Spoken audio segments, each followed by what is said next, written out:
എന്റെ കൂടെ ഉള്ളത് സബിൻ ലാല്, ഐഫയുടെ ഇന്റീരിയർ ഡിവിഷൻ കൈകാര്യം ചെയ്യുന്ന ഒരാളാണ്. അതുപോലെ തന്നെ ഞങ്ങളുടെ എല്ലാ സാറ്റിസ്ഫൈഡ് കസ്റ്റമേഴ്സും വളരെയധികം ഇഷ്ടപ്പെടുന്ന ഒരാളാണ് സബിൻ ലാല്. അതുപോലെ തന്നെയാണ് നസീഫ്, ഐഫ പൊളിക്കലിലെ ഒരുപാട് ഫർണിച്ചറുകൾ എക്സ്പീരിയൻസ് ചെയ്ത് കൊടുത്തിട്ട് സെയിൽ ചെയ്യുന്ന ഒരാളാണ്. നമുക്ക് ഈ സോഫേനെ കുറിച്ചിട്ട് പറഞ്ഞല്ലോ, എന്താ നിങ്ങൾക്ക് ഫീൽ ചെയ്യുന്നത് കണ്ടിട്ട്, ഒറ്റ നോട്ടത്തിൽ കണ്ടിട്ട്? ഇത് മെയിൻ ആയിട്ട് തൈ സപ്പോർട്ട് ഭയങ്കരമായിട്ട് നല്ല കംഫർട്ടബിൾ ആയിരിക്കും. തൈ സപ്പോർട്ട് കംഫർട്ടാണ്, നമ്മളെ കസറിന്റെ ആണ്. അതെ, കസറിന്റെ ആണ്. പിന്നെ ഹാൻഡിൽ ഭയങ്കര ഒരു അട്രാക്ഷൻ അല്ലെ. കേരളത്തിൽ ആദ്യമായിട്ടാണ് ഇത്തരത്തിലുള്ള ഒരു ഹാൻഡിൽ വരുന്നത്. ഒരു തീരെ സ്പേസ് പോവാത്ത രീതിയിലുള്ള ഒരു ഹാൻഡിലാണ്. ഇവര് ഇന്നോവേറ്റീവായ പ്രൊഡക്റ്റ് ഇറക്കുന്നതിൽ അഗ്രഗണ്യന്മാരാണ്. ഒരു ബെൻഡ് അതെ, റിലയൻസിന്റെ റെക്രോൺ ആണ് ഇതിൽ ഫില്ല് ചെയ്തേക്കുന്നത്. ആയിരിക്കുമ്പോ ഒരു പുറത്തേക്ക് പ്രൊജക്ട് ചെയ്യണ്ടല്ലേ.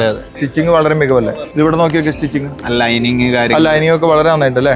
ഇത് ഏത് മെഷർമെന്റിലും നമുക്ക് നിർമ്മിച്ചെടുക്കാൻ കഴിയും. നിങ്ങളുടെ ഇന്റീരിയറിനെ ഒരു കോൺട്രാസ്റ്റ് കളറിൽ സോഫ ഇടണമെങ്കിൽ ധൈര്യമായി ഞാൻ സജസ്റ്റ് ചെയ്യുന്നു. നമുക്ക് ആവശ്യമുള്ള നമ്മുടെ അളവിൽ മാത്രം കസ്റ്റമൈസ് ചെയ്ത് വാങ്ങിക്കുക. സോഫയുടെ കംഫർട്ട് എന്ന് പറയുന്നത് അത് എടുക്കുന്ന ഏരിയയുടെയും കളറിന്റെയും ഇരുത്തത്തിന്റെ ആ ഒരു കംഫർട്ടും ഈ മൂന്നും കൂടി ചേർന്നാണ് എന്തായാലും മനോഹരമായ ഒരു സോഫ ലിവിംഗ് ഏരിയയിൽ ഉണ്ടാവാൻ ആശംസിക്കുന്നു. നിങ്ങളുടെ സുഹൃത്തുക്കളൊക്കെ ഇത്തരത്തിലുള്ള ആളുകളാണെങ്കിൽ അവർക്ക് വേണ്ടി വീഡിയോ ഒന്ന് ഷെയർ ചെയ്ത് കൊടുക്കാം. ഈ സോഫയെ കുറിച്ചുള്ള നിങ്ങളുടെ അഭിപ്രായങ്ങൾ ഒരു കമന്റായി രേഖപ്പെടുത്തും.